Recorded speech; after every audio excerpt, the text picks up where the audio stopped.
بسم اللہ الرحمن الرحیم قال اللہ تبارک و تعالی فی کلام المجید والفرقان الحمید انہ لکم عدو مبین صدق اللہ العظیم۔ ناظرین، ایک دفعہ ایک شخص کہیں سے اس نے دمبا خریدا، لے کر اپنے گھر کو جا رہا تھا۔ دمبے کی رسی بہت زیادہ لمبی تھی، اس نے اگلے سرے سے رسی پکڑی اور یہ چلا جا رہا ہے کہ کسی راہ زن نے، کسی لٹیرے نے اس کے دمبے کی رسی کاٹی، دمبا اٹھایا، وہ چلا گیا۔ یہ بیچارہ رسی ہی پکڑے ہوئے چلا جا رہا ہے۔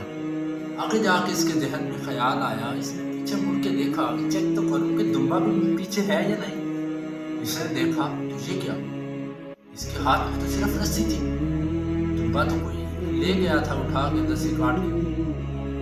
یہ شخص بڑا ہی پریشان ہوا، بہت ہی پریشان، افسردہ یہ اپنے گھر کو واپس آ رہا ہے کہ راستے پر ایک کنواں اس نے دیکھا، اس کنویں کے اوپر بیٹھ کر ایک شخص جو ہے وہ بڑا ہی زارو قطار رو رہا ہے، اس طرح رو رہا ہے۔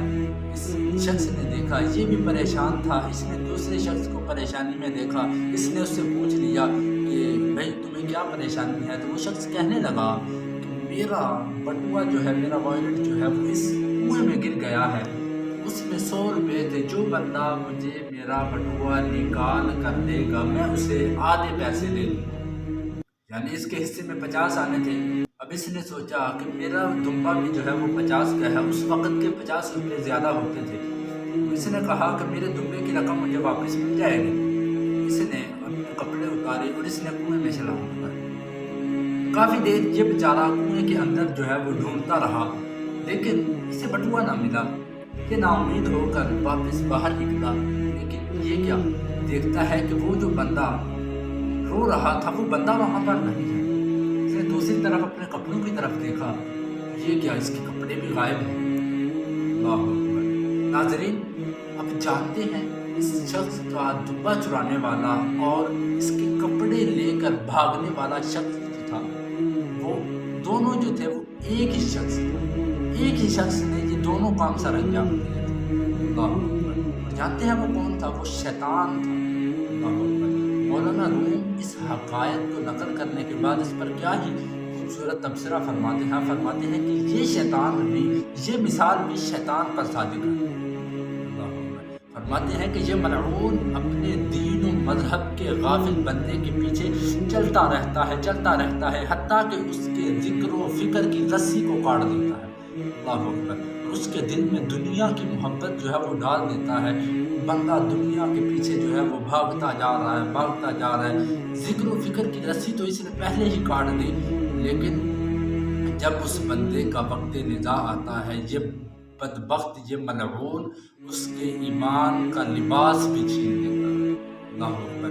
کیونکہ روایتوں میں یہ مضمون ملتا ہے کہ شیطان بندے کو آخری وقت میں بھی ورغلاتا ہے کہ تو دوسرا مذہب اختیار کر لے، تو کوئی دوسرا دین اختیار کر لے۔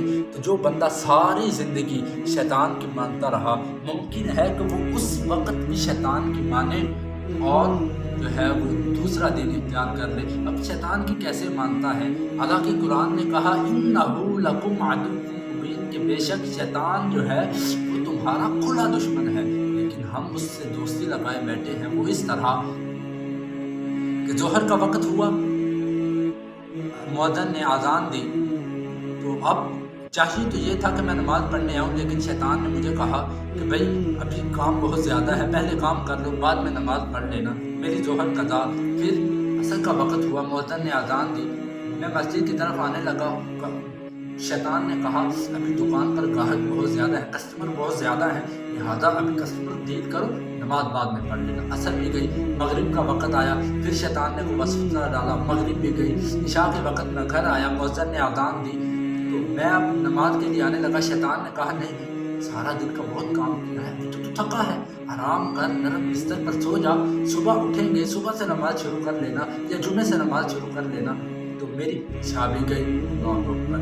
قرآن نے کہا کہ یہ تمہارا کھلا دشمن ہے، لیکن میں اپنے گریبان میں دیکھوں تو میں اس کے ساتھ دوستی لگائے بیٹھا ہوں، کیونکہ رحمان نے کہا کہ میری بارگاہ میں جھکو، میری بارگاہ میں آ کر نماز پڑھو، لیکن شیطان نے کہا کہ نماز نہ پڑھنا۔ میں نے شیطان کی مانی، رحمان کی تو نہیں مانی۔ اللہ اکبر۔ گویا کہ یہ پھر تو ہمارا دوست ہی ہوا نا۔ اب ہمیں اپنے گریبانوں میں جھانکنا ہے کہ ہم اس کے ساتھ دشمنی نبھا رہے ہیں یا ہم اس کے ساتھ پکی دوستی جو ہے وہ نبھا رہے ہیں۔ اللہ اکبر۔